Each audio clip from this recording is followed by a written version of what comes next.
Hello students, this is Professor Ekta Shah from JK Shah classes. Welcome back to another video of ESG जहाँ पर हम लोग revision करने वाले हैं।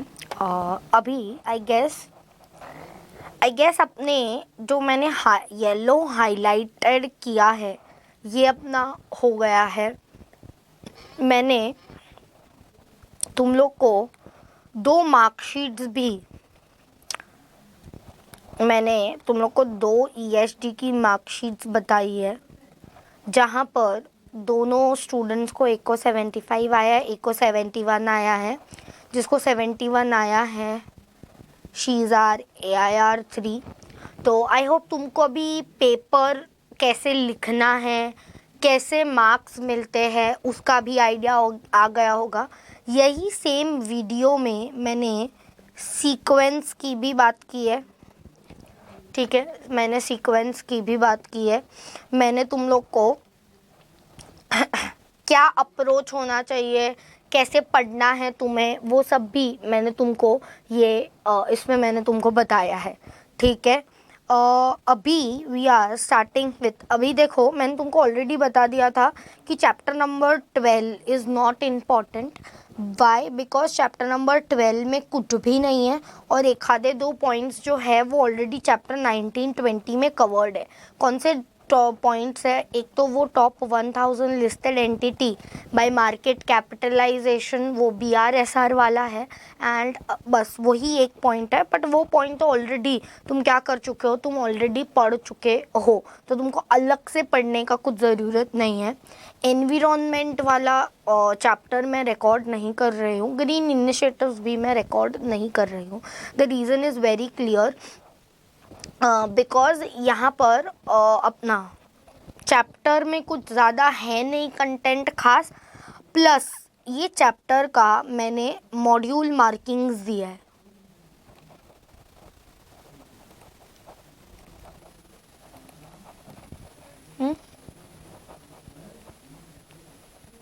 मॉड्यूल मार्किंग्स, ठीक है, मॉड्यूल मार्किंग्स मैंने दिया है तुमको। ये चैप्टर का वो जो मॉड्यूल मार्किंग्स मैंने दिया है, यही मॉड्यूल मार्किंग्स तुमको क्या करनी है, रेफर करनी है, ठीक है।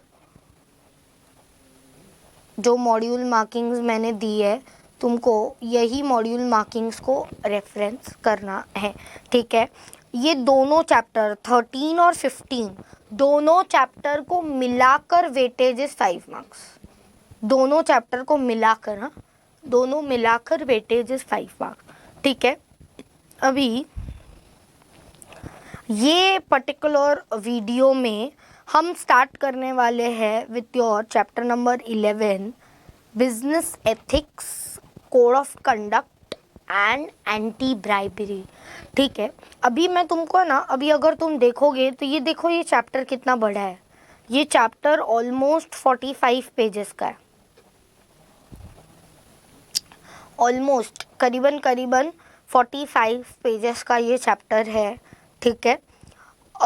मैंने ना जब रेगुलर लेक्चर में हम इसको पढ़ रहे थे तभी मैंने इसको चैप्टर को डिवाइड किया था 3 पार्ट्स में, ठीक है। मैं वो भी तुमको बताती हूँ। ओके, देखो ये चैप्टर नंबर 11 है। अभी यहाँ से इसका वेटेज क्या है? Again weightage is 0 to 5 marks.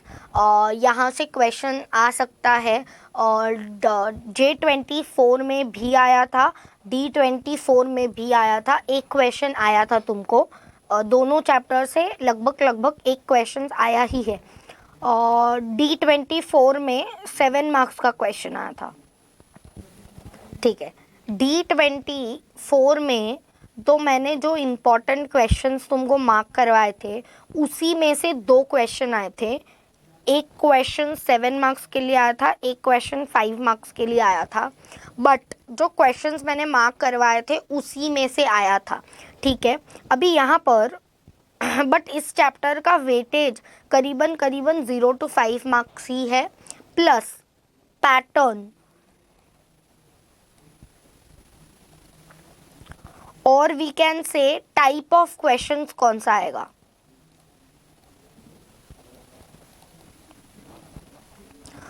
Type of questions यहाँ पर तुम लोग को case study kind of questions आ सकता है, या तो तुमको डायरेक्ट क्वेश्चंस भी आ सकता है।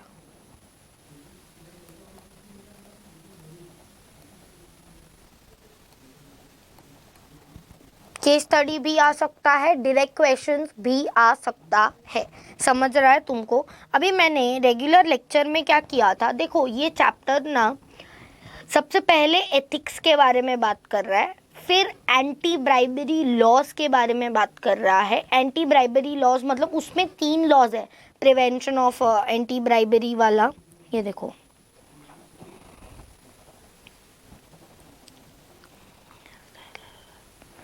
ये दिख रहा है करप्शन, ये 3 लॉज है, ठीक है। और लास्ट वाला ये ICSI का एंटी ब्राइबरी कोड है, ठीक है। लास्ट वाला ICSI का एंटी ब्राइबरी कोड है, ठीक है। यहाँ पर अभी मैंने क्या किया है पता है क्या, ये जो अभी है ये मैं स्क्रॉल कर रही हूँ, स्क्रॉल अप कर रही हूँ, ये जो है ये एथिक्स के बारे में है, ठीक है। मैंने तुमको मार्क्स बता दिया, पैटर्न बता दिया, एंड पास्ट क्वेश्चंस कौन से आए थे मैंने तुमको वो बता दिए, समझा। अभी पहला जो पार्ट है, वो पहला पार्ट जो है वो एथिक्स के बारे में है, ठीक है। वो पूरा एथिक्स के बारे में है। ये पार्ट तुमने थोड़ा बहुत कंप्लायंस मैनेजमेंट में पढ़ा है, थोड़ा बहुत मतलब 2 टॉपिक्स तुमने कंप्लायंस मैनेजमेंट में ऑलरेडी पढ़े हैं, ठीक है। तो हम इसको नाम देंगे एज अ पार्ट ए, ठीक है। हम इसको नाम देंगे एज अ पार्ट ए, समझा तुमको।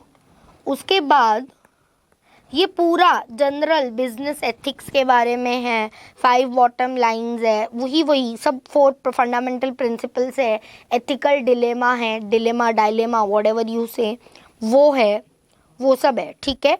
एडवांटेजेस है बिजनेस एथिक्स के। यहाँ से ये जो एंटी ब्राइबरी लॉज है, यहाँ से अपन मार्क करेंगे पार्ट बी, समझा। ये तुम लोग का पार्ट बी या तो पार्ट 2, ठीक है, पार्ट बी या तो पार्ट 2। अभी यहाँ पर अगर मैं देखने जाऊँ ना, ये जो एंटी ब्राइबरी करप्शन एक्ट वगैरह है, ये पूरा कॉपी पेस्ट कर दिया है, मतलब जो बेयर एक्ट में है वही उठाकर यहाँ पर छाप दिया है, ठीक है। तो यहाँ पर मैं सिर्फ तुमको ये सबसे पहले तो ना तुमसे लर्न नहीं होगा, प्लस एग्ज़ाम में क्वेश्चंस आने का जो प्रोबेबिलिटी है, ठीक है, क्वेश्चंस आने का जो प्रोबेबिलिटी है वो सिर्फ और सिर्फ 10% है।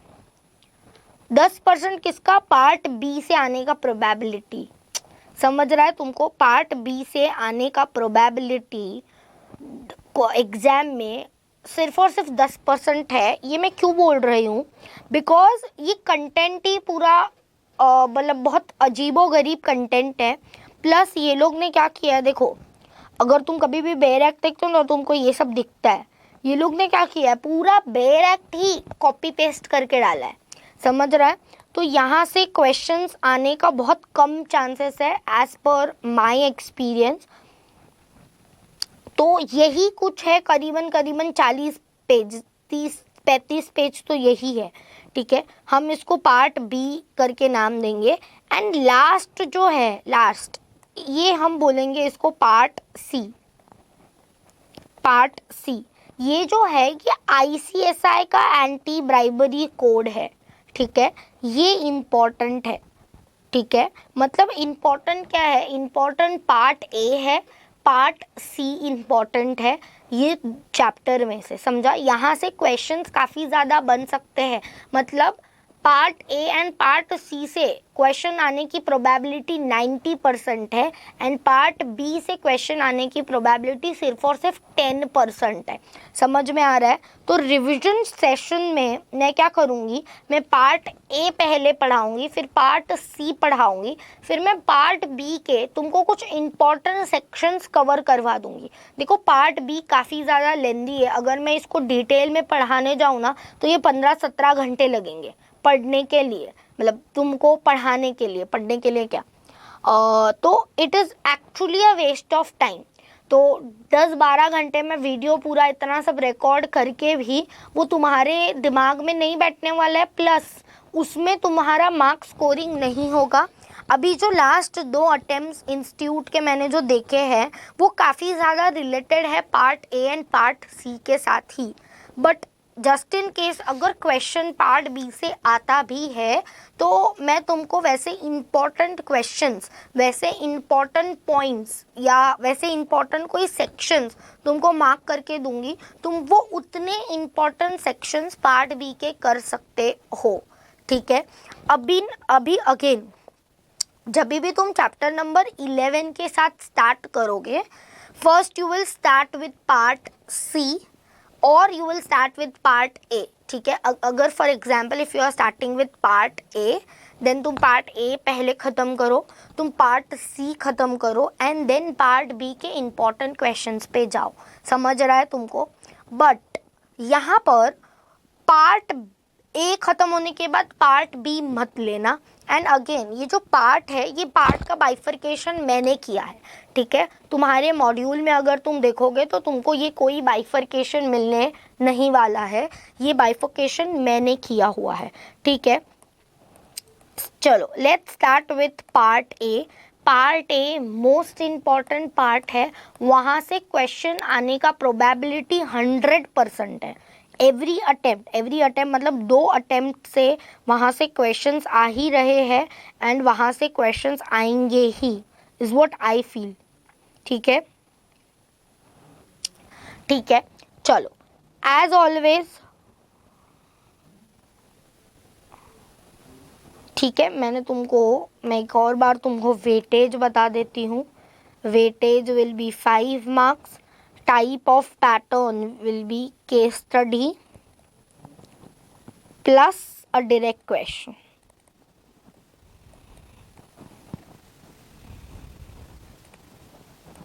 समझा? Plus a direct question.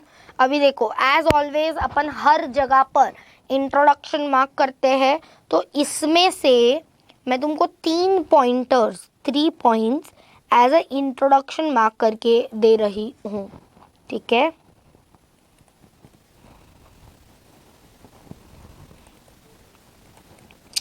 As a introduction मैं क्या कर रही हूँ, मार्क कर रही हूँ, ठीक है। तो तुम इसको एज अ इंट्रोडक्शन यूज़ कर सकते हो। देखो एथिक्स क्या होता है, एक टाइप ऑफ सिस्टम है of moral principles, rules, conducts, ठीक है। अभी मैं तुमको इन जनरल बताती हूँ एथिक्स के बारे में। मतलब एथिक्स ना हर पर्सन टू पर्सन डिपेंड करता है, ठीक है। मेरे हिसाब से ये चीज़ सही है तो शायद किसी और के हिसाब से वो पर्टिकुलर चीज़ गलत भी हो सकती है, ठीक है। अगेन सबके एथिक्स, सबके वैल्यूज़, जैसे कि सबके प्रिंसिपल, सबके रूल्स, सबके कंडक्ट क्या है, डिपेंड करेगा पर्सन टू पर्सन पर, ठीक है। समझा? यहाँ पर ये जो एथिक्स है ये कौन से लैटिन वर्ड से आया है जिसका मतलब है ईथोस, ठीक है। और इन ग्रीक, यहाँ पर तुम ग्रीक वर्ड ही याद रखना, ये लैटिन वाला याद नहीं होगा। एक ही वर्ड कोई भी याद रखना, लैटिन या जो भी तुमको याद रखना है, ठीक है। सबसे फर्स्ट पॉइंट तुम्हारा बनेगा एथिक्स का मतलब क्या होता है, सिस्टम ऑफ मॉरल प्रिंसिपल्स, फिर रूल्स एंड कंडक्ट। एथिक्स कौन से वर्ड से डिराइव हुआ है, derive from a Greek word called as ethos, बराबर, ठीक है। उसके बाद यहाँ पर आ जाओ, ethics refer to well founded standard of right and wrong that prescribes what human ought to do, usually in term of right, obligation, benefit to society, fairness और specific virtues, ठीक है। क्या सही है और क्या गलत है, ये तुम पॉइंटर्स क्या कर सकते हो, मार्क कर सकते हो एज योर इंट्रोडक्शन। ये तुम लोग का moral principles, rules, conduct, point 1। Ethics derive हुआ है ग्रीक वर्ड से जिसका मतलब है ईथोस, ये तुम लोग का पॉइंट नंबर 3। ईथॉस का मतलब क्या होता है, सेकेंड हो गया। ईथॉस का मतलब क्या होता है, कैरेक्टर, तुम ये भी मार्क कर सकते हो। ये तुम सेम पॉइंट नंबर 2 में ही लिख देना साथ ही साथ। The word ethics has emerged from a Greek word called ethos. Ethos means, the original of these two word is from ethos, means character. ठीक है, यहाँ पर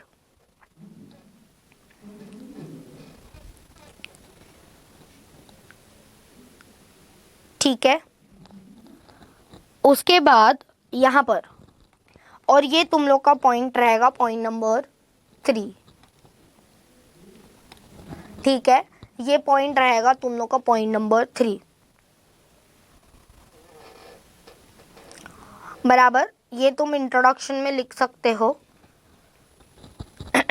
उसके बाद ये देखो, some of the areas relating with not limited to business ethics include following। क्या, financial and accounting, creative accounting, earning management, financial analysis, insider trading, security fraud, felicitation payment। ये अगेन ये क्या है बताए, ये कुछ एग्जाम्पल्स दिए हैं।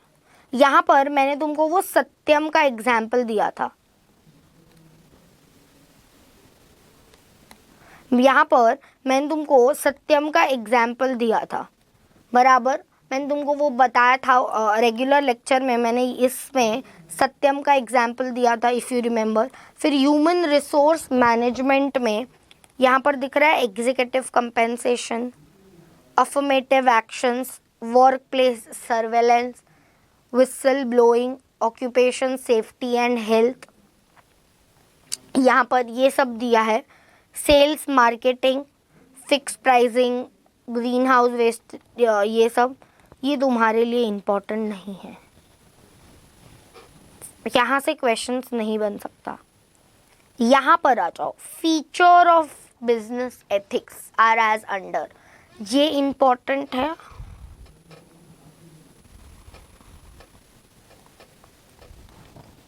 ठीक है, कोड ऑफ कंडक्ट, मतलब business ethics is actually a form of code of conduct. Code of conduct are nothing but your rules and regulations, जो तुमको बताते हैं कि क्या what to do and what not to do, क्या करना चाहिए और क्या नहीं करना चाहिए। और बिजनेस को हमेशा rules and regulations is nothing but your code of conduct को क्या करना चाहिए, फॉलो करना चाहिए। यहाँ पर लिखा है देखो, let us know what to do and what not to do, business must follow this code of conduct, समझा। फिर based on morals and social values, मैंने तुमको बोला it will depend upon person to person. Business ethics is a subject that is based on moral and social values. It offers some moral and social principles for conducting a business. यहाँ पर if you remember मैंने तुमको ना Tata chemicals का, sir Ratan Tata का example दिया था कि वो फैक्ट्री विजिट करने गए थे एंड तभी उन्होंने देखा कि जो एक पर्सन था उसको उसका टारगेट अचीव करना था। सो उस टारगेट को अचीव करने के लिए उसने ब्राइब दिया। अभी मेरे नज़रिए में किसी को ब्राइब देना शायद रॉन्ग है, बट किसी और के नज़रिए में ब्राइब देना शायद राइट हो सकता है, बिकॉज अल्टीमेटली वो उसका टास्क कंप्लीट कर रहा है। So it will of course depend upon your morals, your social values. ठीक है, प्रोटेक्शन ऑफ सोशल ग्रुप, यहाँ पर business ethics protect various social groups including तुम्हारे कस्टमर्स, तुम्हारे employees, small business persons, government, share holders, creditors etcetera. Offers a basic framework, यहाँ पर basic framework for doing business properly, तुमको कैसा business करना चाहिए। Construct the social, cultural, legal, economical and other limits in which business must operate, तुमको तुम्हारा business कैसे वे में करना चाहिए। Voluntary ethics of course voluntary होते हैं, तुम किसी को फोर्स नहीं कर सकते या कोई लॉ वगैरह एथिक्स के ऊपर नहीं बनाया जा सकता। यहाँ पर दिख रहा है meant to be voluntary, it will depend upon person to person. It should be self practice and must not be enforced by law. ठीक है, requires education and guidelines. Should proper businessman should get proper education and guidelines about business ethics. Trade associations, chamber of commerce should be actively enough in this matter. ठीक है, फिर relative term, ये एक relative word term है। Yes, उसका मतलब क्या है, it will change from one business to another business, from one country to another country. ठीक है, टाटा का बिजनेस एथिक्स कुछ और है, रिलायंस का बिजनेस एथिक्स कुछ और है। Yes, of course one business to another business वो डिफर करेगा। इंडिया का बिजनेस एथिक्स कुछ और है, चाइना का बिजनेस एथिक्स कुछ और है। New concept is relatively a newer concept. Developed countries have more exposure to business ethics, while poor and developing countries are relatively backward in applying the principle of business ethics. Upon developing stage पर है अभी, तो अपने यहाँ पर ethics का इतना कुछ वैल्यू वगैरह किया नहीं जाता है।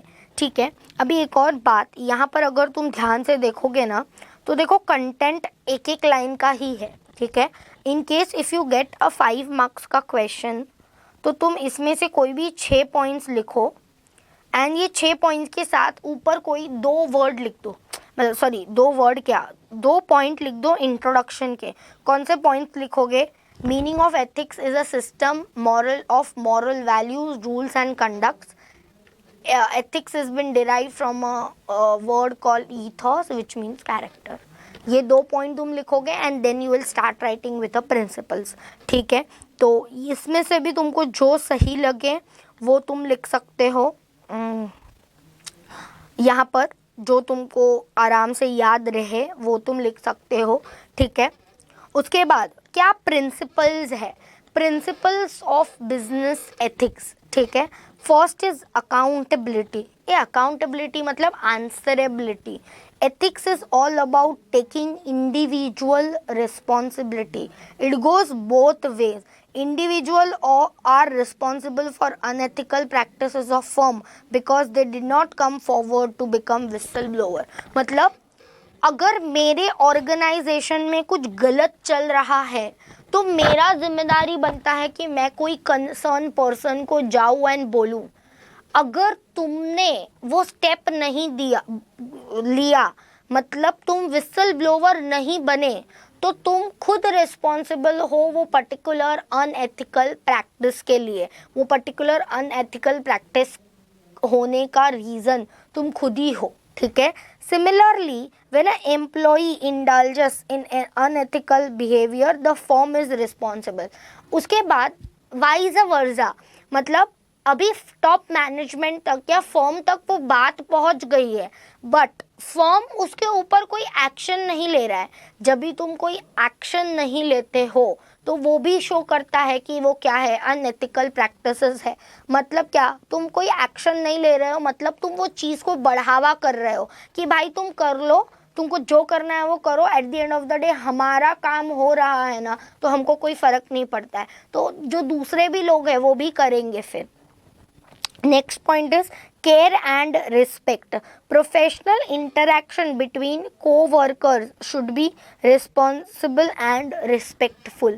तुम लोग का interaction should always be responsible and respectful. ठीक है, फर्म को मेक श्योर करना है कि वर्क प्लेस कैसा रहे, सेफ रहे, हारमोनियस रहे। Honesty.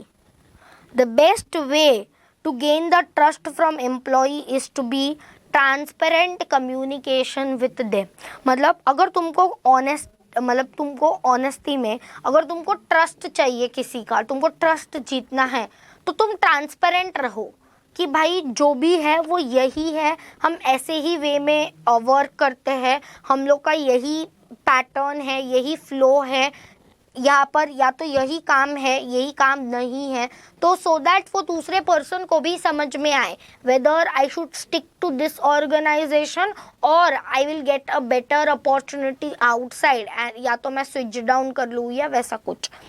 Avoid conflicts. Firm needs to minimize conflict of interest in the workplace. Excessive competition within workflow can end disastrously. ठीक है. कंप्लायंस, तुमको सारे तुम्हारे रूल्स रेगुलेशंस का क्या करना है, कंप्लायंस करना है, ये तो नो डाउट है. अगर तुम कंप्लायंस नहीं करोगे तो जो भी पर्टिकुलरली अथॉरिटीज़ है वो आकर तुम पे पेनल्टी मार देंगे और तुमको पेनल्टी के बाद कंप्लायंस करना पड़ेगा. उससे बेटर है तुम खुशी खुशी कंप्लायंस कर लो. Next is loyalty. The employee should be faithful to organization and uphold the brand image. Grievance, if any, should be dealt internally. अगर कुछ grievance, what is the meaning of the word grievance? Grievance is nothing but your issues. अगर कुछ issues होता है तो तुमको internally उसको sort down कर देना है. वो वहाँ तक बात आगे बढ़नी ही नहीं चाहिए. Relevant information. Provide information that is comprehensible, short and perfect. All the relevant fact, whether positive or negative, must be disclosed. भले ही वो बात पॉजिटिव हो, भले ही वो बात नेगेटिव हो, but it is your duty to inform या टू डिस्क्लोज कि भाई ये ऐसा ऐसा बात है. It is unethical to hide unreasonable terms and conditions in a fine print.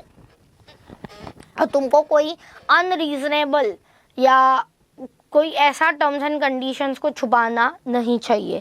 Law अबाइंडिंग. Corporate law protect the right of every section of society. Any kind of discrimination is unethical. Personal bias of individual should not affect the decision making of the leaders. ठीक है. उसके बाद a fulfilling commitment. It is unethical to justify non-compliance by interpreting agreement unreasonably. जैसे interpret करना चाहिए तुम वैसे छोड़ के कोई और वे में उसको इंटरप्रिटेट कर रहे हो. ठीक है. अगेन यहाँ पर भी 9 पॉइंटर्स है, ये भी इम्पॉर्टेंट है. यहाँ पर भी 9 पॉइंट्स है. इसमें से भी you can remember any 6 points. Same in case if you get the question you will right introduction. 2 points का इंट्रोडक्शन तुम लिखोगे एंड देन तुम ये लिखोगे. ठीक है. कौन से भी 6 पॉइंट्स. सेफर साइड के लिए तुम 7 पॉइंट याद रख लो, बट एग्जाम में तुम 6 पॉइंट लिखो बस हो जाएगा अगर तुमको प्रॉपर कंटेंट याद है तो. ठीक है. स्टैंडर्ड एथिकल प्रैक्टिसेस जो एक बिजनेस को अडॉप्ट करना चाहिए. First is corporate responsibility. ये D24 में आया था. आई गेस मुझे प्रॉपरली याद नहीं आ रहा है, बट आई फील फीचर वाला क्वेश्चन भी आ गया है. फीचर वाला क्वेश्चन J24 में आया था. J24 में ये फीचर वाला क्वेश्चन आया था. फीचर वाला आया था या प्रिंसिपल वाला आया था मेरे को अच्छे से याद नहीं आ रहा है, बट यस आ गया था. एंड D24 में ये क्वेश्चन आया है. स्टैंडर्ड एथिकल प्रैक्टिसेस जो बिजनेस को क्या करना चाहिए, अडॉप्ट करना चाहिए. ठीक है. फर्स्ट पॉइंट है कॉर्पोरेट रेस्पॉन्सिबिलिटी. यहाँ पर देखो, organisations work as a separate legal entity with certain morals and ethics obligation. Of course business अलग है, मतलब कंपनी अलग है, कंपनी के लोग अलग है. Such ethics safeguard the interest of all internal and external parties associated with firms. Simply बोल दूँ stakeholders. Simply बोल दूँ stakeholders. This include employee, customer, shareholder, in general stakeholders. Next point, social responsibility. Making profit do not be at a cost of should not be at a cost of society. Therefore, CSR have been a common practice where work where business work together towards environment protection, social cause and spreading awareness. तुम पैसा किसके वजह से कमा रहे हो? Society के वजह से ही तुम कमा रहे हो. अगर हम एज अ कस्टमर तुम्हारा प्रोडक्ट लेना बंद कर देंगे तो तुम्हारा सेल्स जो इतना हाई था वो कुछ नहीं होगा, भले ही तुम कितनी भी फिर अच्छी कंपनी क्यों ना रहो. तो as in form of something return to the society हम लोग क्या करते हैं, गवर्नमेंट ने लॉ ही बना दिया है CSR के ऊपर, बराबर. फिर पर्सनल रिस्पॉन्सिबिलिटी. देखो पहले कॉरपोरेट रिस्पॉन्सिबिलिटी की बात हो रही है, फिर सोशल रिस्पॉन्सिबिलिटी की बात हो रही है, फिर पर्सनल रिस्पॉन्सिबिलिटी की बात हो रही है. यहाँ पर क्या बोला है, employees are expected to act responsibly. किसके साथ? With honesty, diligence, punctuality, willingness to perform expected duties. Individual should settle dues in time to avoid criminal acts.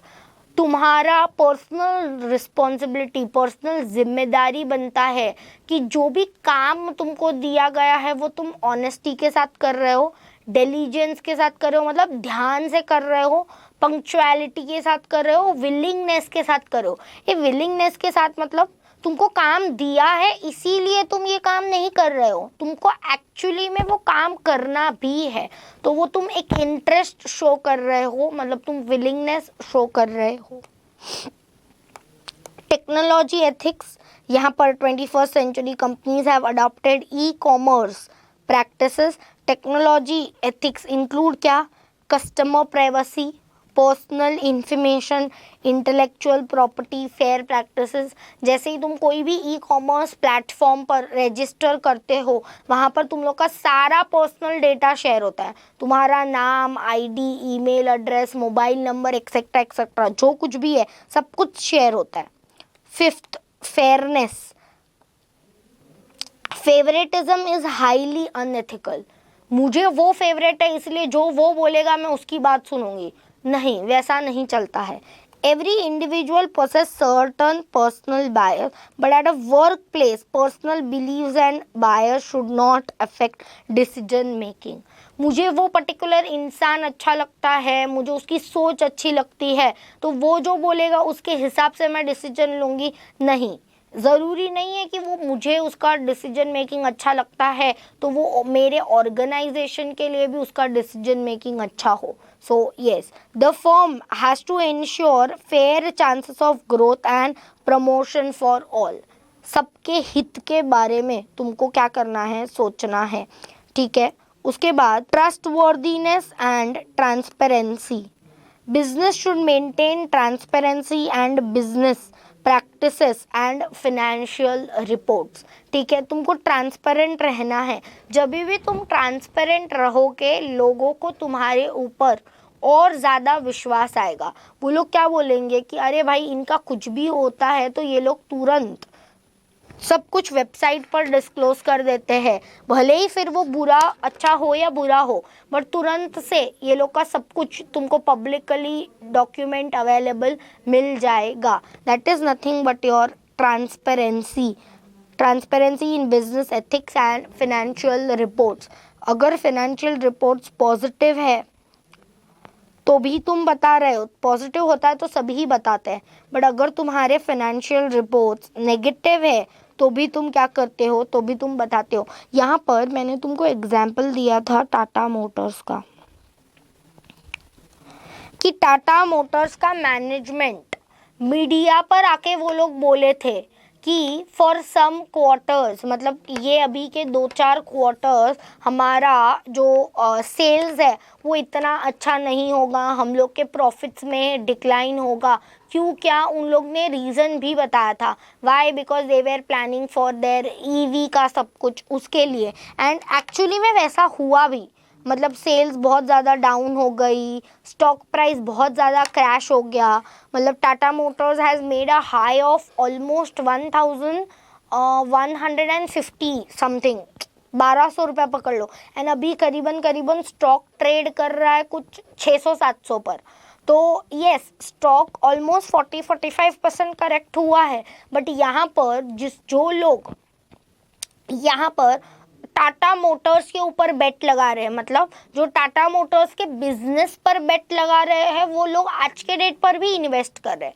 ऐसा नहीं है कि स्टॉक में कोई इन्वेस्ट नहीं कर रहा है, जिसको करना है वो कर रहा है। तो क्यों वो लोग मतलब इन्वेस्ट कर रहे हैं, या क्यों इतना ज़्यादा लोग उसके ऊपर भरोसा देखते हैं? बिकॉज वो लोग क्या है, ट्रांसपेरेंट है, उनके business practices and financial reports काफ़ी ज़्यादा क्लियर होते हैं।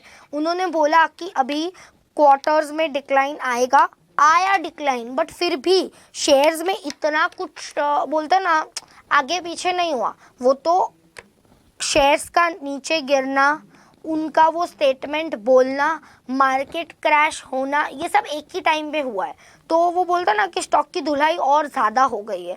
But in general also the company is very transparent, trust वर्दी कंपनी है। मतलब अगर तुमको टाटा की तुम कोई भी कंपनी पे बेट लगा लो, तुमको कोई भी कंपनी ऐसी नहीं दिखेगी जो कभी बिजनेस एथिक्स को फॉलो नहीं करती है, जो ऐसे बोलते हैं ना कि कभी अपने शेयर होल्डर्स की, स्टेक होल्डर्स की परवाह नहीं करती है। Even after the death of sir Ratan Tata, the share holders who are investing, वो टाटा के सिर्फ नाम से इन्वेस्ट करते हैं। लोग हमेशा Tata is equals to trust यही सोचते हैं। क्यों? बिकॉज वो ट्रस्ट वो लोग ने बिल्ड किया है, उतना उनका जो बोर्ड पैनल है वो उतना वो लोग का क्या है, ट्रांसपेरेंट है। समझा? सो ये क्या है, ये तुम्हारे कुछ स्टैंडर्ड एथिकल प्रैक्टिसेस है जो एक बिजनेस को क्या करना चाहिए, अडॉप्ट करना चाहिए। पहला पॉइंट क्या है, कॉर्पोरेट रिस्पॉन्सिबिलिटी। सेकंड तुम्हारा सोशल रिस्पॉन्सिबिलिटी। थर्ड तुम्हारा पर्सनल रिस्पॉन्सिबिलिटी। फोर्थ तुम लोग का technological ethics. Fifth fairness. Sixth trustworthy and transparent. ये कॉर्पोरेट यहाँ पर सोशल रिस्पॉन्सिबिलिटी में मैंने तुमको एक और एग्जाम्पल दिया था। सोशल रिस्पॉन्सिबिलिटी में मैंने तुमको एक और एग्जाम्पल दिया था। यहाँ पर मामा अर्थ का मैंने तुमको एग्जाम्पल दिया था कि बैक इन द ईयर 2020 या 2021 वहाँ पर मामा अर्थ ने ना एक स्कीम काइंड ऑफ लॉन्च किया था। What was that scheme? That in case if you by one product, मतलब तुम कौन सा भी एक प्रोडक्ट उनका बाय करो, whether you buy the skin care products of Mamaearth, whether you buy lipstick, जो भी प्रोडक्ट्स है मामा अर्थ के, वॉट इज द प्रोडक्ट, तुम एक भी प्रोडक्ट अगर मामा अर्थ से खरीदते हो तो तुम्हारे बदले हम क्या करेंगे, हम प्लांट लगाएंगे। सो यहाँ पर ये दिख रहा है तुमको, business work towards environment protection, social cause and spreading awareness. तो तुम सिर्फ बिजनेस पर फोकस नहीं कर रहे हो, तुम बिजनेस के साथ साथ सोसाइटी को भी फोकस कर रहे हो। And to be very honest, I still remember उसकी जो फाउंडर है गज़ल, उसने इंस्टाग्राम पर वीडियोस भी डाला था कि भाई अगर तुम हमारा एक प्रोडक्ट खरीदते हो तो हम एक्चुअली में तुम्हारे बिहाफ पर प्लांट लगा रहे हैं। समझ रहा है तुमको? सो यस, यहाँ पर तो ये क्या है, ये बिजनेस वर्क कर रहा है, बिजनेस यहाँ पर वर्क कर रहा है एनवायरनमेंट प्रोटेक्शन के ऊपर, सोशल कॉज के ऊपर, एंड वो लोग अवेयरनेस भी स्प्रेड कर रहे हैं। एंड इसके वजह से दूसरे बिजनेसेस पे को भी एक ये आएगा कि अरे भाई ये लोग कर रहे हैं, चलो अपन भी करते हैं करके। समझा? ओके। उसके बाद how business ethics improve bottom line, ये फिलहाल के लिए अभी थोड़ा सा रुक जाओ, ठीक है? चलो ये 5 बॉटम लाइन बाद नहीं करते, पहले यही कर लेते हैं। How can business ethics improve bottom line, increased productivity. ये देखो, employee who believe they are being treated fairly by organisation that cares about them harder and more committed to helping the company reach its goal. अभी यहाँ पर मैंने तुमको तुम्हारे father का example दिया था। अगर किसके फादर का एज अभी 50-52 रहेगा ना, 50-52 या मे बी 40-48 के आसपास का, तो तुम देखते रहोगे ना तो तुम्हारे पापा अभी तुम्हारा कोई उन जो ऑर्गेनाइजेशन में वो काम कर रहे हैं वो लोग कभी वो स्विच करने का सोचते नहीं है। क्यों नहीं सोचते? बिकॉज उनको फेयरली ट्रीट किया जाता है। वो ऑलरेडी वो ऑर्गेनाइजेशन में वहाँ पर 5-7 साल ऑलरेडी स्पेंड कर चुके हैं। अभी उनको पूरे ऑर्गेनाइजेशन का इन एंड आउट पता है, उनको वो रिस्पेक्ट मिल रहा है एंड अभी वो वही सोचते हैं कि मेरे रिटायरमेंट तक मैं वहीं पर रहूँगा। क्यों? बिकॉज वो लोग वो एकदम जो ऑर्गेनाइजेशन है वो फेयरली ट्रीट करता है। दिख रहा है तुमको? Fairly treated by an organisation that cares about them, work harder and more committed to helping company reach its goal. अगर तुम्हारे फादर को तुम देखोगे ना तो वो लोग का कुछ ऐसे नहीं होता है अपने जैसे कि भाई संडे है तो मेरे को मज़े ही करने हैं, मेरे को कहीं जाना ही है। मैं तुमको एक बात बोलती हूँ, वो लोग संडे के दिन भी अगर काम आता है ना तो बिना एनी कंप्लेन किए वो लोग काम करते हैं। क्यों काम करते हैं? बिकॉज वो एक रिलेशनशिप बिल्ड हुआ है वो पर्टिकुलर ऑर्गेनाइजेशन के साथ।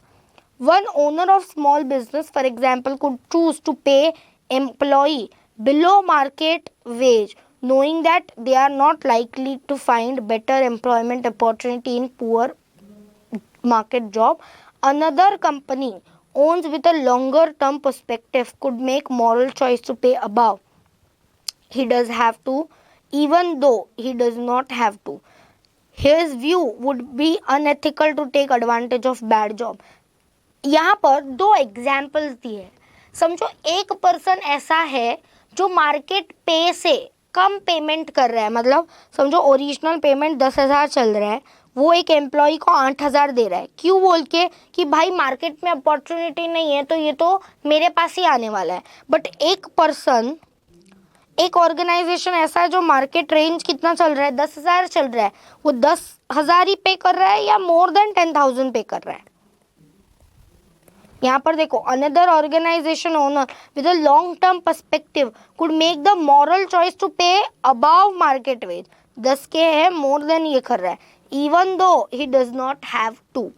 His view would be that it is unethical to take advantage of bad job market. उसका व्यू क्या रहेगा कि भाई मुझे अभी जॉब नहीं है तो मैं उसको जॉब दे रहा हूँ, तो तुम कोई एहसान काम नहीं कर रहे हो। The payoff for his choice is greater productivity. मतलब वो बेटर तरीके से तुम्हारे ऑर्गेनाइजेशन में काम करेगा, which translates into lower production cost and higher profits. वो ट्राई करेगा कि भाई मार्केट से भी ज़्यादा मेरे को यहाँ पर पैसा मिल रहा है तो मैं मेरा बेस्ट क्या कर सकता हूँ वो मैं करूँगा। और यहाँ पर वो ये जो 8,000 वाला बंदा है ना वो मार मार के काम करेगा, मतलब उसको एक्चुअली में काम तो नहीं करना है बट उसके पास कोई ऑप्शन नहीं है इसीलिए वो तुम्हारे पास आ रहा है। समझा? He also is more likely to retain his best employees when the economical environment becomes more positive and job opportunity increases. ठीक है, तो वो वैसे पर्सन को हमेशा क्या करके रखेगा? रिटेन करके रखेगा। यहाँ पर ये पॉइंटर क्या है? Increase productivity. समझा? यहाँ पर एक और बात, ये जो अंदर का कंटेंट है ना इस पर्टिकुलर इसमें, ये जो 5 एक पॉइंटर्स है, यहाँ पर अंदर का कंटेंट काफ़ी ज़्यादा बड़ा है। What you can do is, तुम सिंपली ये जो पॉइंटर्स है इसको तुम कट शॉर्ट कर सकते हो और तुम कौन से भी 3 पॉइंट्स को मार्क कर लो ये सेंटेंस में। ठीक है, कौन से भी 3 पॉइंट्स को तुम मार्क कर लो और यही 3 पॉइंट्स तुम एग्जाम में लिख सकते हो। ठीक है, और कहीं ना कहीं हद तक तुम तुम्हारे हिसाब से भी पॉइंट्स बनाओगे तो भी चलेगा। सेकेंड पॉइंट क्या है? Greater customer loyalty. ठीक है, small business owners can be tempted to make choice that involve questionable ethics when dealing with customer. One example is not fully disclosing the fact related to purchase, such as selling and reconditioning appliances as a new. The customer often at a disadvantage because he does not know right question to ask. यहाँ पर अगर तुमने proper business, ये देखो यहाँ पर ये जो एग्जाम्पल दिया है ना, एक्चुअली उसका प्रॉपर फ्रेमिंग नहीं है, मतलब आधा अधूरा तुमको बताया है वो सिचुएशन में। तुम अपने हिसाब से लिखो, एग्जाम्पल्स तुम नहीं लिखोगे तो भी चलेगा। मैं तुमको इन जनरल पॉइंट एक्सप्लेन करती हूँ। यहाँ पर देखो, ग्रेटर कस्टमर लॉयल्टी, अगर तुम लोग का ऑर्गेनाइजेशन एथिक्स के तरफ ध्यान दे रहा है तो कस्टमर जो है वो आंख बंद करके भी तुम्हारा प्रोडक्ट खरीदेगा। क्यों खरीदेगा? बिकॉज वो पर्टिकुलर कस्टमर को तुम्हारे तरफ वो लॉयल्टी है कि भाई ये कंपनी है, ये कंपनी कभी भी कुछ भी गलत नहीं करेगा।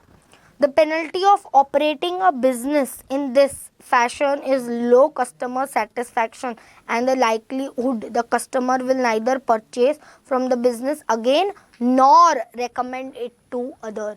ना कस्टमर परचेज करेगा वो प्रोडक्ट, ना वो किसी और को रेकमेंड करेगा। बट यही प्लेस पर अगर तुम्हारा प्रोडक्ट बहुत अच्छा है, तुम जो सर्विस दे रहे हो वो बहुत अच्छी है, तो हमेशा हम ट्राई करेंगे कि भाई हम तो वो खरीदे ही, बट हमारे साथ साथ हम लोगों को भी रेकमेंड करेंगे। तो इससे this outcome has a negative effect on both revenue and profits because acquiring a new customer involve where selling existing does not. अभी यहाँ पे अगर मेरा प्रोडक्ट बहुत अच्छा है, मैं खुद खरीद रही हूँ, मैं रेकमेंड भी कर रही हूँ, तो यहाँ पे मेरा माउथ पब्लिसिटी हो रहा है, तो मेरे को इतना खर्चा करने की ज़रूरत नहीं आएगी। बट यही प्लेस पर अगर मेरा प्रोडक्ट ख़राब है, मेरा कुछ और ख़राब है, तो यहाँ पर मेरे को न्यू कस्टमर को अक्वायर करने के लिए एडिशनल मार्केटिंग कॉस्ट करना पड़ेगा, न्यू एडवर्टीजमेंट करनी पड़ेगी। तो customer loyalty plays an very important role. अगर कस्टमर लॉयल है तो वो तुम्हारा प्रोडक्ट आंख बंद करके भी खरीदेगा। पॉजिटिव ब्रांड इमेज, तुम्हारे ऑर्गेनाइजेशन का इमेज, तुम्हारे ऑर्गेनाइजेशन का reputation plays an very very important role. मैंने तुमको ये बेस्ट प्लेस टू वर्क ये बताया था, जो मैं ऑर्गेनाइजेशन में काम करती थी एक्विटी रेटिंग्स में, वो ऑर्गेनाइजेशन में लास्ट 2 years, मतलब कंटिन्यूसली 2 years से हमको बेस्ट प्लेस टू वर्क। अभी यहाँ पर ये बेस्ट प्लेस टू वर्क क्या होता है? ये बेस्ट प्लेस टू वर्क एक काइंड ऑफ अ सर्वे होता है। ये तुमको कब मिलता है? जब 90% of the employees in your organisation are satisfied कि भाई यहाँ पर वर्क लाइफ बैलेंस है। मतलब a what is the meaning of the word called work life balance? मतलब जब काम करना चाहिए तब लोग काम भी करते हैं, एंड जब खुद का पर्सनल कुछ हो तो उनको वो पर्सनल के लिए भी टाइम मिलता है। ऐसे नहीं है कि 27 बस ऑर्गेनाइजेशन के लिए काम ही करते जाओ। तो यहाँ पर एक गूगल फॉर्म काइंड ऑफ होता है, वो गूगल फॉर्म में फॉर्म भरना होता है, एंड देन वो बाद में पूरा सर्वे किया जाता है। In case if you achieve 90% वाला criteria, you get an award और you get an certificate of best place. You get an award of best place to work। ये देखो, business that gains a reputation, goodwill for maintaining the highest ethical standards can achieve the status of being gold standard in their industry। They may earn a reward called as being named in a best place to work। मैंने ना लोढ़ा का भी देखा था actually. देखो रुको मैं तुमको दिखाती हूँ। ये ना एक ऐसा सर्टिफिकेट काइंड ऑफ होता है। ये दिख रहा है these great place to work, यहाँ पर दिख रहा है, यहाँ पर आर, यहाँ पर दिख रहा है 83 पॉजिटिव रिस्पॉन्सेस। ये क्या है? ये बेस्ट प्लेस टू वर्क के टाइम में ना ऐसा पूरा आता है वो लोग का, वो पूरा एक सर्टिफिकेट भी होता है जो मिलता है यहाँ पर। ठीक है, अभी वो दिख नहीं रहा है मेरे को, otherwise I would have shown you. हम लोग का वो रहता था best place to work surveys. This recognition allows them to attract the most talented employees, which in turn helps the company to build its competitive edge. ये ना when I was going to give my interview, तो आप जैसे ही enter करोगे ना, वो इतने बड़े बड़े बैनर्स लगे होते हैं, वी आर वो बेस्ट प्लेस टू वर्क. यहाँ से ना तुमको खुद को भी ऐसे होता है कि भाई इनको कोई टैग वैग मिला है, इनको कुछ ये हुआ है. तो यहाँ पर एम्प्लॉयज़ का रिटेंशन रेट काफ़ी ज़्यादा हायर हो जाता है. समझा? The most ethical business find is to easily to attract customers as well. हम लोग के यहाँ पर तो जितने भी ऑफिस के नंबर थे, सारे के सारे ऑफिसेस के नंबर पे जो व्हाट्सअप स्टेटस होते थे, वो सबके व्हाट्सअप स्टेटस पर एक ही फोटो रहता था, we are best place to work. ऐसे नीचे कंपनी का नाम, सिन नंबर, रजिस्टर्ड एड्रेस. क्यों? बिकॉज वो कस्टमर्स को अट्रैक्ट करने में भी काफ़ी ज़्यादा हेल्प करता है. Customers perception of how they will be treated by business affects their willingness to purchase from it. In dealing with the ethical business, they do not have to be concerned about being sold inferior or for unnecessary repairs. So yes, ये भी positive brand image.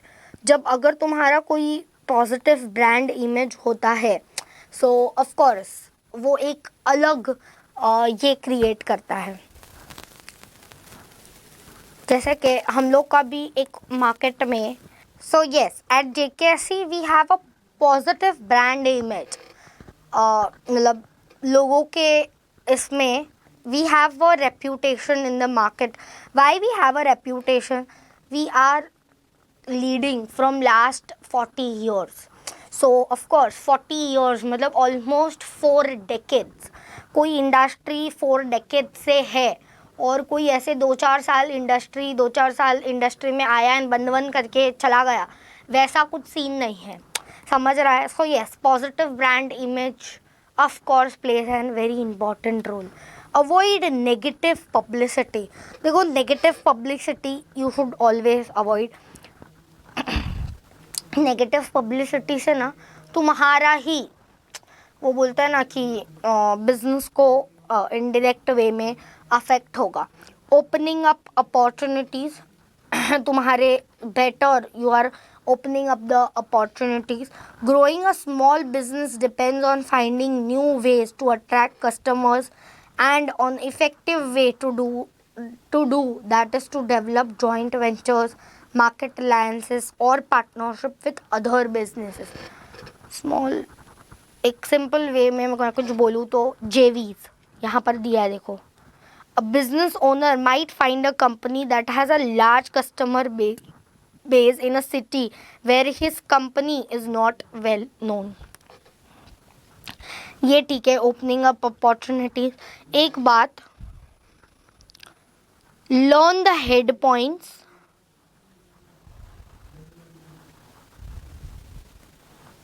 यहाँ पर learn the head points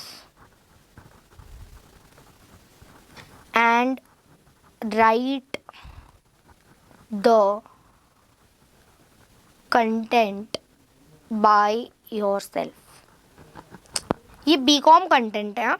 यहाँ पर if you want you can write the example. if you don't want don't write the example. ठीक है. 5 bottom lines important है, ये हम करते हैं. Significance of business ethics. 4 fundamental ethical principles, ये भी ठीक है. Yes, यहाँ तक पूरा इम्पोर्टेंट है. ठीक है, यहाँ तक इम्पोर्टेंट है.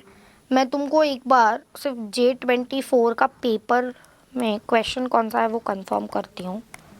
J2024 CS professional.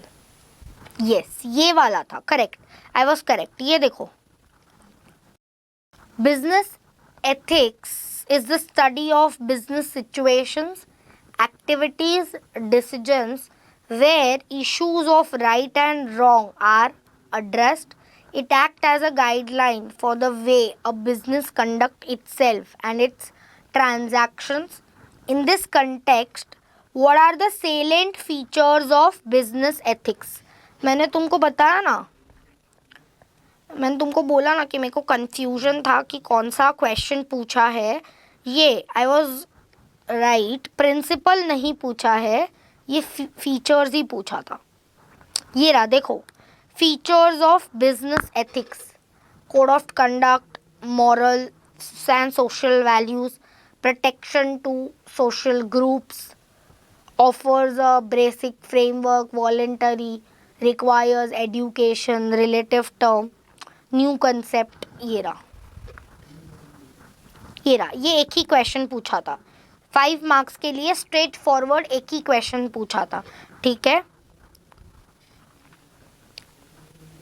दिसंबर वाला तो अभी मैंने डिस्कशन किया है. दिसंबर वाला तो ये वीडियो की तुमको सीरीज में ही दिख जाएगा कि मैंने जो डिस्कशन किया है वो. ये कौन सा पेपर है? ये J24 का पेपर है. अभी तुमको ये प्रिंसिपल वाला क्वेश्चन आया है लिखने के लिए, तो तुम सबसे पहले क्या करोगे? तुम सबसे पहले लिखोगे इंट्रोडक्शन. ठीक है. इंट्रोडक्शन में तुम फर्स्ट पॉइंट ये लिखोगे,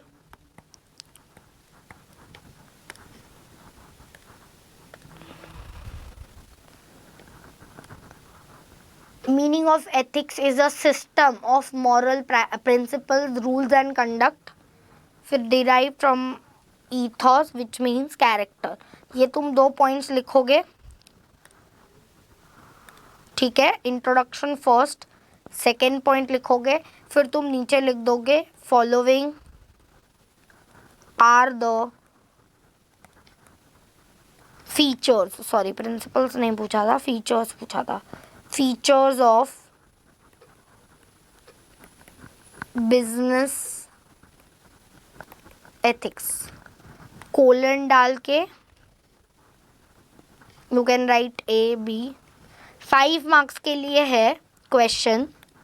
कैन यू सी? 5 मार्क्स के लिए, 5 मार्क्स के लिए है तो तुम कौन से भी 6 पॉइंट लिख दो. 2, 4, 5, 6, 7, 8 पॉइंटर्स है. 8 में से कौन सा भी तुम 6 पॉइंटर्स लिख सकते हो. ठीक है. तुम फर्स्ट वाला पॉइंट लिख सकते हो, सेकेंड पॉइंट लिख सकते हो. जो इजी टू रिमेंबर है मैं वही बोल रही हूँ. वॉलेंटरी वाला लिख सकते हो. ठीक है. ये education guidelines, relative concept, new और रिलेटिव टर्म, न्यू कंसेप्ट. ये 6 पॉइंट्स काफ़ी ज़्यादा सिंपल है, प्लस इसका कंटेंट कुछ है नहीं इतना याद रखने के लिए, तो तुम ये कर सकते हो. Principles of business ethics again important है, तुम्हारे एग्जाम में क्वेश्चन आ सकता है. 9 पॉइंटर्स है तो 9 पॉइंटर्स के प्लेस पर तुम क्या करना, कौन से भी 6 पॉइंटर्स अच्छे से पढ़ के जाना और 7 पॉइंटर्स पढ़ लेना सिर्फ, बट एग्जाम में तुम कौन से भी 6 पॉइंटर्स लिखना. ठीक है. ओके. यस. तो ये कौन सा पेपर था? ये जून का पेपर था जो मैंने तुमको बताया. ये दिसंबर का है. दिसंबर वाला तो ऑलरेडी मैंने डिस्कशन किया है, तो वो अपना वहाँ पर हो जाएगा. ठीक है. ओके. तो ये नेक्स्ट ओपनिंग अप अपॉर्चुनिटीज़. यहाँ पर मैंने तुमको बोला JV, मार्केट अलायंसेस, ये सारे ऑप्शंस यू हैव. तुम लोग को नेगेटिव पब्लिसिटी अवॉइड करनी चाहिए. अरे एक और बात, अगर नेगेटिव पब्लिसिटी होता है ना, तो वैसे ऑर्गेनाइजेशन में एम्प्लॉयज़ भी ज्वाइन करना प्रेफर नहीं करते.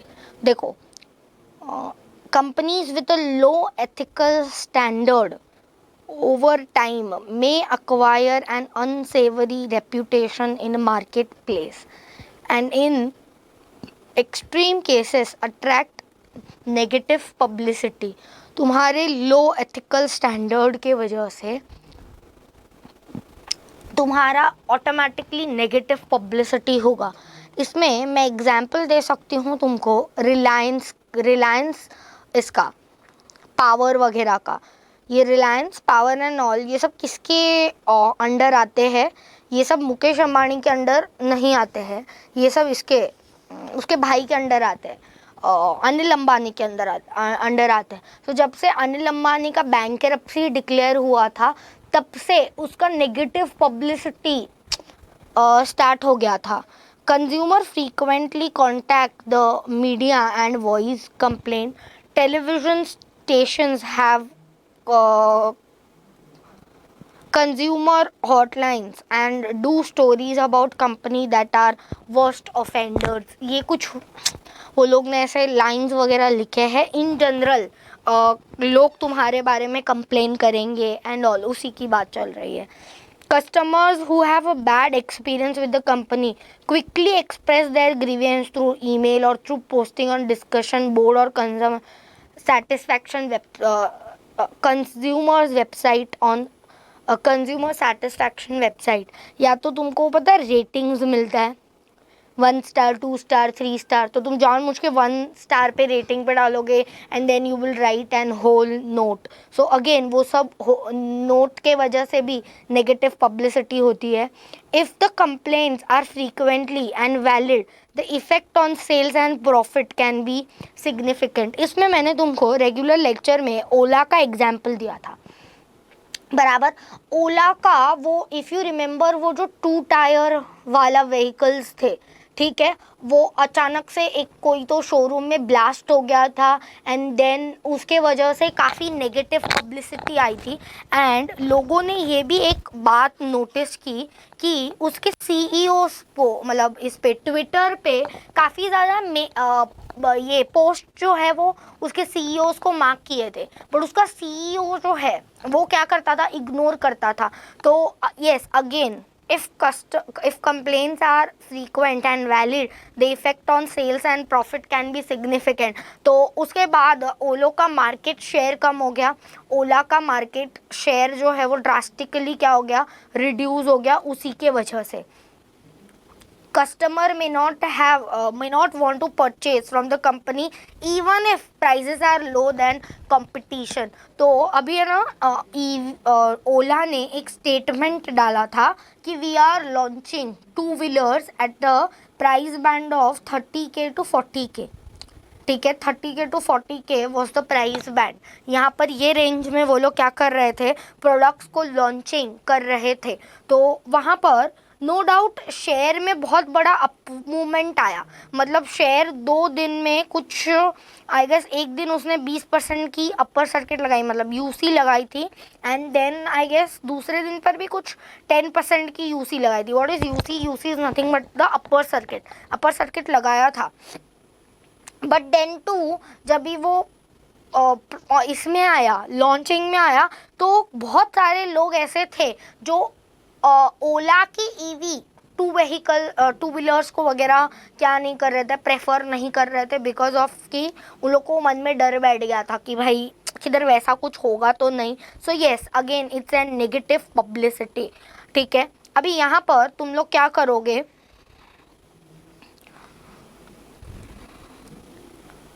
यहाँ पर तुम क्या करोगे, यहाँ पर है ना तुम लोग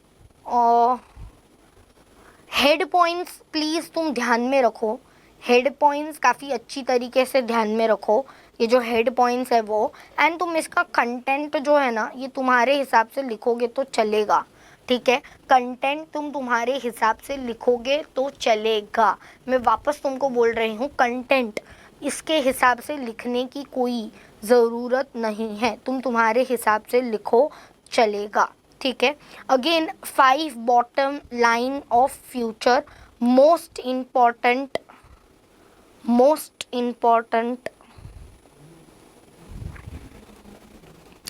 एग्जाम में क्वेश्चन आ सकता है, एग्जाम में क्वेश्चन आ सकता है, ठीक है। अभी यहाँ पर इकोनॉमिक बॉटम लाइन, यहाँ पर देखो, wealth creation is most basic and fundamental Dharma of a business. मतलब हर कोई बिजनेस क्यों खोलता है, सो दैट क्या रहे, प्रॉफिटेबली, मतलब धंधा हम खोलते क्यों है? प्रॉफिट कमाने के लिए। ये जब हम धंधा स्टार्ट करते हैं तभी हम ये कभी नहीं सोचते कि मुझे नुकसान होने वाला है। Correct? A business organization which does not create wealth for society is अधर्मिक, अनएथिकल। मतलब ऐसा बिजनेस जो प्रॉफिट नहीं कमाता है तो हम उसको क्या बोलते हैं? अधर्मिक। Does not create value for society, value society के लिए क्रिएट नहीं करता है, हम उसको अधर्मिक, अनएथिकल बोलते हैं। ठीक है? We have to focus more on causative factors which leads to these economic goals like technology, productivity, quality, customer services, innovation or knowledge. These are key factors of economic bottom line. ठीक है? ये एक economic bottom line. फिर next is human bottom line. Domain are those factors which lead to better quality of workforce. For example, अच्छा leadership role, team work साथ में करना, motivation, creativity, ethics, values, wellness. These are nothing but your human bottom line. फिर next is social bottom line. यहाँ पर तो best is CSR का, which is gaining increasing acceptance amongst corporate leaders. However, here also the concept of practice of CSR has to progress beyond isolated charitable projects to enhance the community as a whole. बराबर। फिर उसके बाद environmental bottom line. We are not a part of society but also a part of nature. Environmental bottom line में एक ही बात, एक ही company का नाम याद रखो, Mamaearth, Honasa consumers. Honasa is a listed entity. ठीक है? यहाँ पर here again with CSR highest aim, यही पूरा वो लॉन्ग टर्म इफेक्टिवनेस दिख रहा है। Social and ecological bottom line should not remain as a decorative idealistic showy projects. ये इवोल्यूशनरी बॉटम लाइन, इसको इम्पोर्टेंट मार्क करके रखो। तुमको ये इकलौता भी एज अ शॉर्ट नोट आ सकता है। ठीक है? ये तुमको अकेला इकलौता भी एज अ शॉर्ट नोट आ सकता है अगर उन लोग को पूछना है तो। ठीक है? Evolutionary bottom line has not been recognised in the corporate world. This is something which is not being recognized in the corporate world. Unfinished projects. We have not yet realized all potential hidden within us, especially in moral, psychological and spiritual. ठीक है? यहाँ पर आ जाओ, ये देखो। For someone who is seeking for moral and spiritual development, the corporate world provides a more effective field of experience for escalation of inner growth than isolated. ये वाले पॉइंट को मार्क करो। यहाँ पर पूरा वो बोलता ना कि इन जनरल कॉर्पोरेट वर्ल्ड की बात की गई है कि कैसे यहाँ पर फंक्शन होता है। ठीक है? यहाँ पर testing the quality and genuineness of our inner growth. बराबर। उसके बाद सिग्निफिकेंस में ना सारे पॉइंट्स सेम है। ये देखो मैंने हाईलाइट किया है the importance of business ethics in day to day corporate life. फिर दिख रहा है तुमको efficient dealing with clients and strengthening employment policy leads to transparency in business landscape. दिख रहा है? Helps the business to get talented employees on board. Helps in setting a safer, conducive environment. दिख रहा है positive image in society of organisation बराबर, safeguard consumer right as well, फिर grievance can be redressal ethically, ensure that there is no unfair malpractices taking in the place। अभी मैं तुमको एक बात बोलूं, ऊपर पता है तुमने कुछ कुछ हेड पॉइंट्स पढ़े थे, ये हेड पॉइंट्स को ही वो लोग ने सेंटेंस में कन्वर्ट कर दिया है। समझ रहा है तुमको? वो जो हेड पॉइंट्स तुमने पढ़े थे ना, उसी को ये लोग ने क्या किया है, स्टेटमेंट में कन्वर्ट किया है। तो तुमको अलग से याद रखने का कुछ ज़रूरत नहीं है। समझ रहा है? अलग से याद रखने का कुछ ज़रूरत नहीं है। 4 fundamental ethical principles most important. I am pretty much sure कि इसके ऊपर क्वेश्चंस आ सकते हैं। जो मैं मार्क करवा के दे रही हूँ, प्लीज़ अच्छे से मार्क करो। क्वेश्चंस आने की संभावना 100% है। ऑटोनॉमी, इसका मतलब क्या होता है? Self rule. We have an obligation to respect autonomy of another person, which is to respect the decision made by other people concerning their own lives। मतलब अगर किसी और ने डिसीजन लिया है, तो अगर तुमको पसंद नहीं भी आ रहा है, then also it's your responsibility कि तुम उसके डिसीजन को वैल्यू करो। ठीक है? Also called as principle of dignity. ठीक है? It gives us a negative duty not to interfere with the decision of competent adults, and a positive duty to empower others whom we are responsible। तुम जिसके लिए responsible हो, इसके लिए positive duty। ठीक है? to empower दिख रहा है, positive duty to empower others for whom we are responsible, जिसके लिए तुम responsible। beneficence is nothing but about good in our actions, bona fide manner। समझा?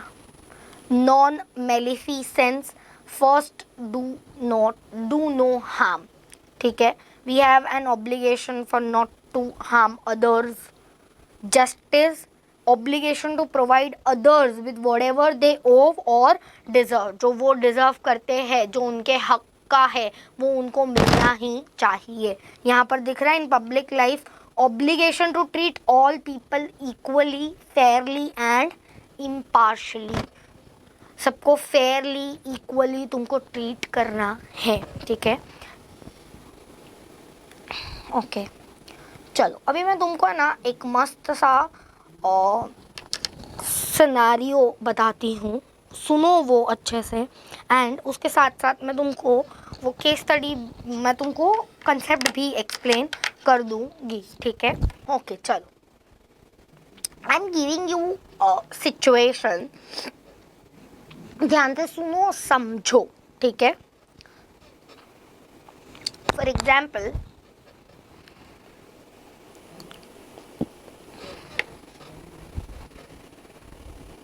ये मिस्टर राहुल है।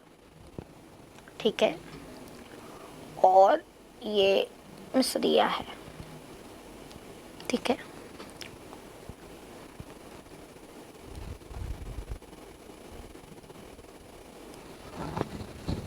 ओके, ये पर्टिकुलर पर्सन ने, wait, I will not name any kind of anybody, wait,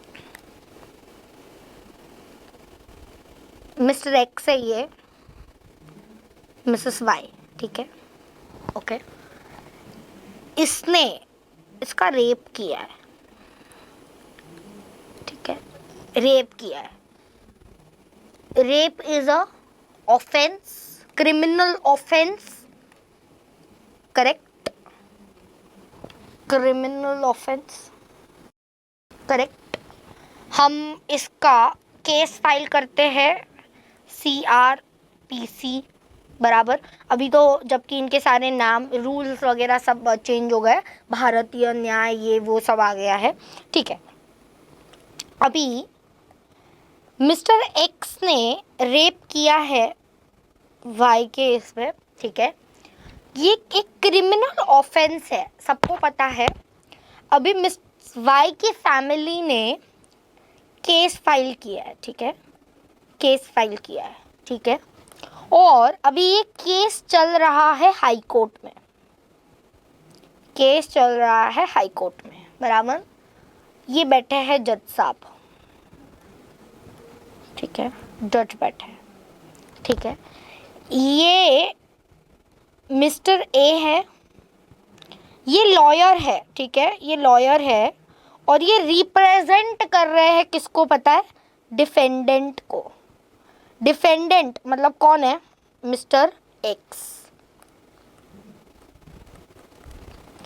ये lawyer है, ये मिस्टर बी है, बराबर, और ये मिसेस वाई को रिप्रेजेंट कर रहे हैं, और ये कौन है? प्लेंटिफ है, बराबर, प्लेंटिफ है ये। Plaintiff is the one who is suffering, defendant ये तो तुमको पता ही होगा, कॉमन।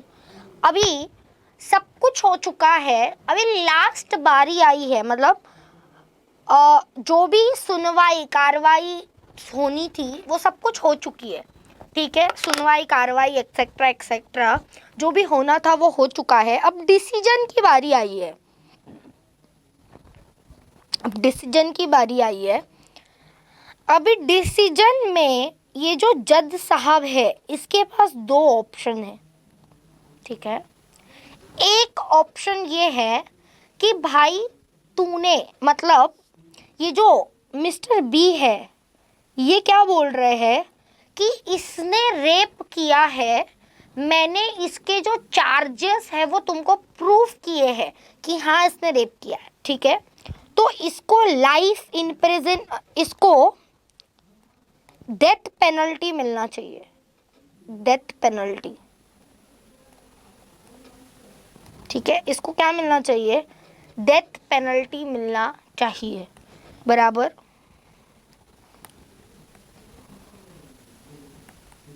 इसको डेथ पेनल्टी मिलना चाहिए। ये कौन बोल रहा है? ये मिस्टर बी बोल रहे हैं, बराबर। अभी मिस्टर ए क्या बोल रहा है? वो भी लॉयर है, वो क्या बोल रहा है? मैं मानता हूँ कि मेरे जो क्लाइंट है उसने गुनाह किया है, मैं मानता हूँ, ठीक है, बट उसको डेथ पेनल्टी देने से अच्छा है उसको 15 साल इम्प्रिजनमेंट में रखो, उसको इम्प्रिजनमेंट दे दो, चलेगा, बट उसका जान मत लो। क्यों उसका जान मत लो? वो इकलौता पर्सन था जो क्या कर रहा था? घर में कमा रहा था। अगर यही मर जाएगा तो इसके घर वालों का क्या होगा? ये स्टेटमेंट कौन बोल रहा है? ये स्टेटमेंट मिस्टर ए बोल रहा है, और ये स्टेटमेंट मिस्टर बी बोल रहे हैं। अभी ये सिचुएशन क्या है कि भाई डेथ पेनल्टी देनी चाहिए कि 15 साल का इम्प्रिजनमेंट देना चाहिए? ये दोनों फैसले किसको दिए गए, मतलब दोनों ओपिनियंस किसके सामने रखे गए हैं? जज के सामने रखे गए हैं। ये मैं हाइपोथिकेशन सिचुएशन बना रही हूँ, कोई इसको अजम्पशन ये मत लेना, ठीक है। हाँ, तो ये मैं क्या कर रही हूँ, सॉरी, ये जो है ये दोनों सिचुएशंस अभी जज के सामने है। अभी जज के दिमाग में क्या है पता है? Ethical dilemma. ये व्हाट इज एथिकल डिलेमा?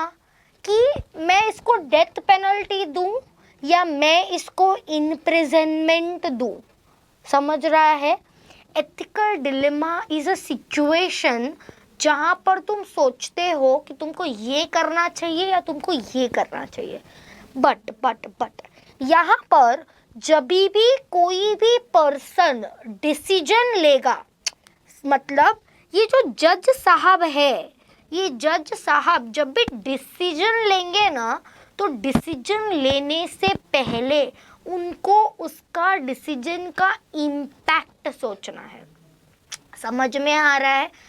मतलब अगर फॉर एग्जाम्पल जज साहब ने ये सोचा कि चलो ठीक है, ये घर में एक ही कमाने वाला था, इसको मैं 15 साल का इम्प्रिजनमेंट दे देता हूँ सो दैट इसके घर वालों का आगे का टाइम बच जाए, तो जज साहब को सिर्फ ये statement as an order, as a decree pass नहीं करना है। I will not say as an order, as a decree pass नहीं करना है, बट उसका तुमको बाकी आके फ्यूचर में क्या होगा वो भी देखना है। अभी डोंट यू फील, अगर एज अ जज इन्होंने ये बोला कि भाई ठीक है तू 15 साल इम्प्रिजनमेंट, तू 15 साल जेल में रहे फिर तू छुट्टा हो जाएगा, don't you feel it will create a wrong impact on a society? Correct, it will create a wrong impact. Wrong impact, of course wrong impact. अभी जो रेपिस्ट है, जितने भी रेपिस्ट है वो क्या सोचेंगे, अरे भाई यहाँ पर तो चार्जेस प्रूव होने के बाद भी 10-15 साल, 5 साल, 7 साल जेल में रहने के बाद छुट्टे हो जाते हैं, करो रेप फिर। Don't you feel it will create a wrong message toward the society? तो when it comes to an ethical dilemma, ethical dilemma is a situation जहाँ पर तुमको डिसीजन लेना है, बट डिसीजन लेने के टाइम पर तुमको क्या करना है, तुमको उसका इम्पैक्ट सोचना है कि उसका इम्पैक्ट कैसे होगा सोसाइटी पर, ठीक है? सो आई होप तुमको ये कंसेप्ट क्लियर है, एथिकल डिलेमा। किधर गया? ये रहा, देखो दिख रहा है तुमको एथिकल डिलेमा?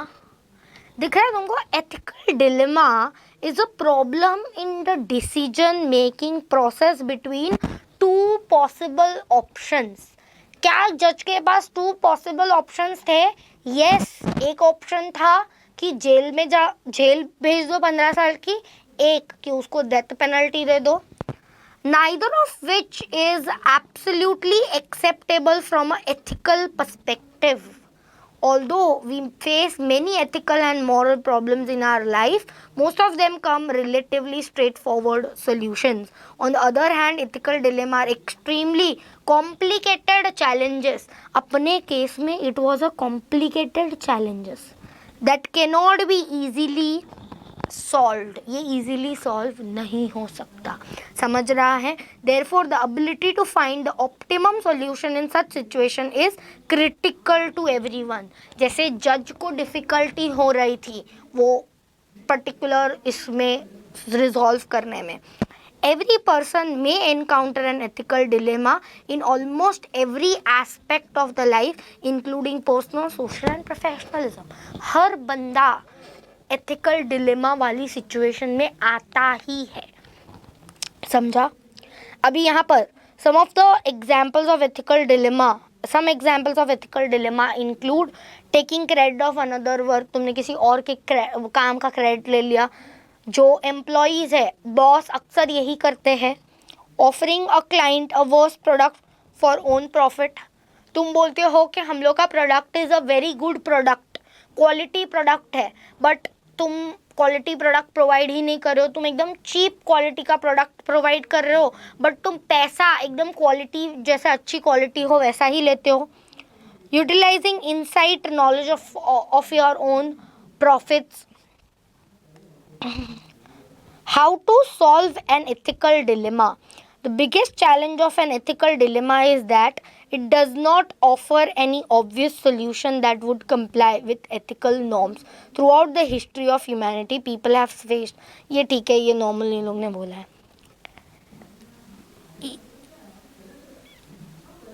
यहाँ पर following approaches refute the paradox, मतलब dilemma must be carefully analyse, तुमको केयरफुली एनालाइज करना है।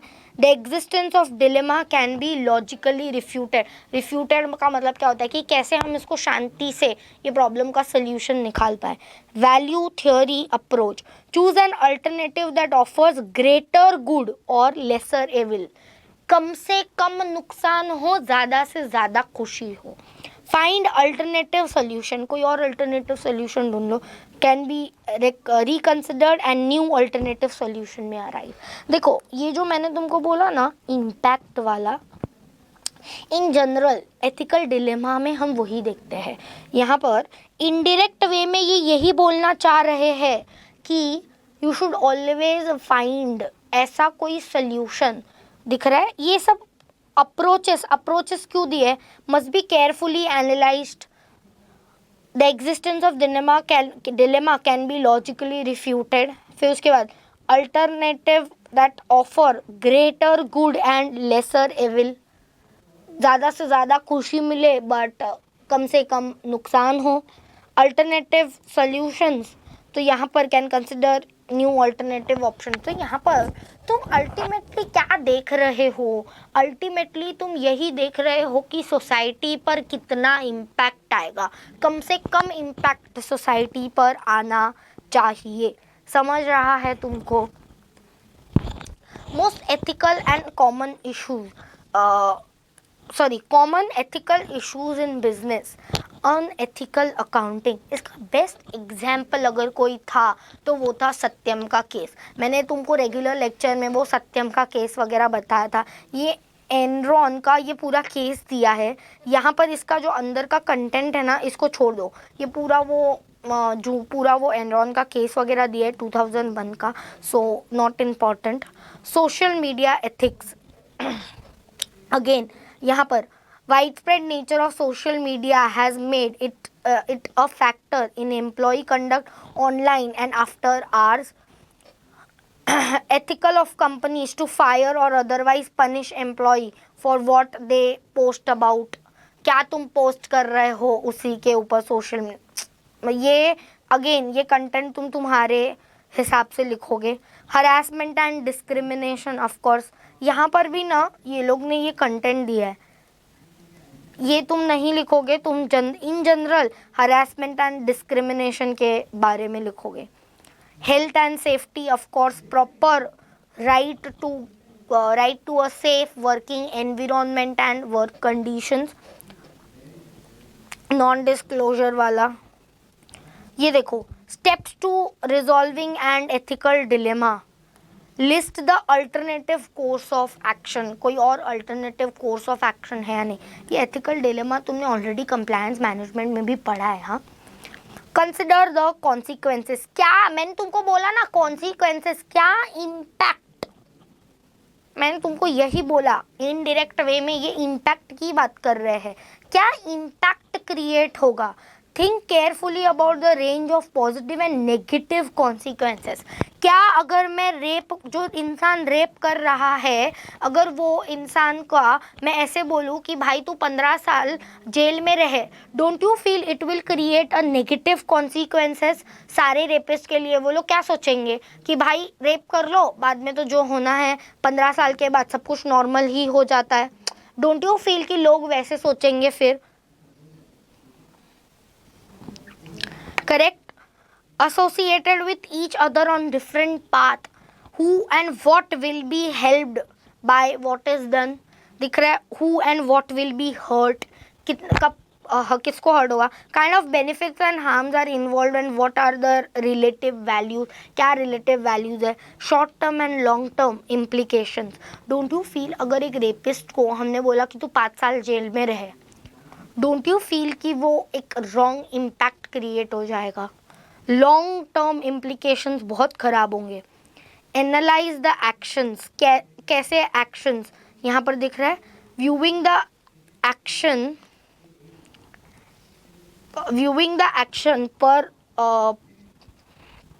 per se, disregard the consequences, concentrating instead of actions and looking for that option which seems problematic।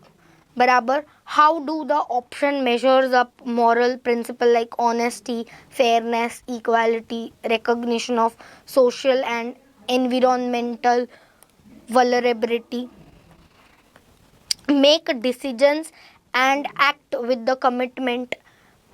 वो decisions low and act with your commitment जो तुमने दे के रखी है। Evaluate करो, इवैल्यूएट द सिस्टम, देखो अच्छे से समझो जो तुम्हारा सिस्टम है उसको। ठीक है, ये रीड वाला है। कोड ऑफ कंडक्ट में इंक्लूड द फॉलोइंग। क्या कोड ऑफ कंडक्ट, ये एक बार तुम पढ़ लेना, ये रीड वाला है। इसमें code of conduct and ethics वाला एक है। Yes, difference between code of ethics and code of conduct, ये इम्पॉर्टेंट है। ये तुमको ना कंप्लायंस मैनेजमेंट में है, कंप्लायंस मैनेजमेंट में है तुमको। तुम ये वाला आंसर वहाँ से लिखोगे, ठीक है। ये आंसर यहाँ पर प्रॉपर, एक्चुअली ये लोग ने पॉइंट वाइज फ्रेमिंग नहीं किया है। Please write this answer from compliance management, समझ रहा है। कंप्लायंस मैनेजमेंट में ये है, मैंने रेगुलर लेक्चर में ऑलरेडी तुमको क्या किया है बता दिया है, ठीक है।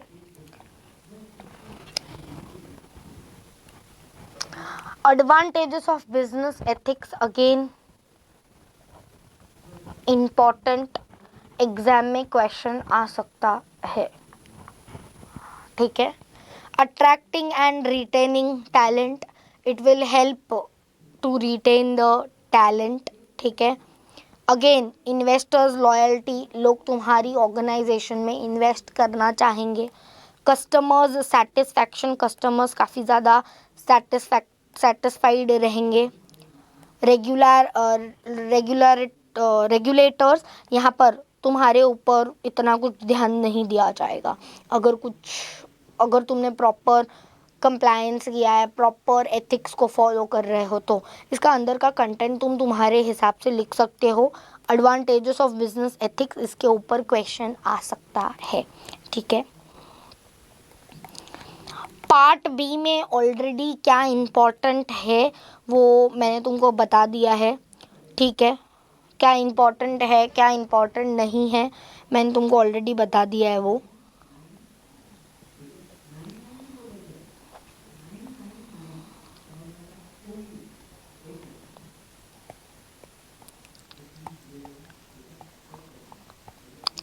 ICSI वाले पे आ जाओ, पार्ट बी वाला ICSI वाले पे आ जाओ।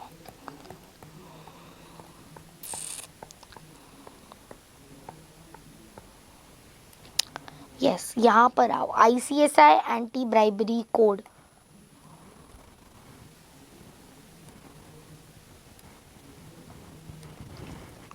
ये इम्पोर्टेंट है, ICSI एंटी ब्राइबरी कोड। इसका ऑब्जेक्टिव क्या है?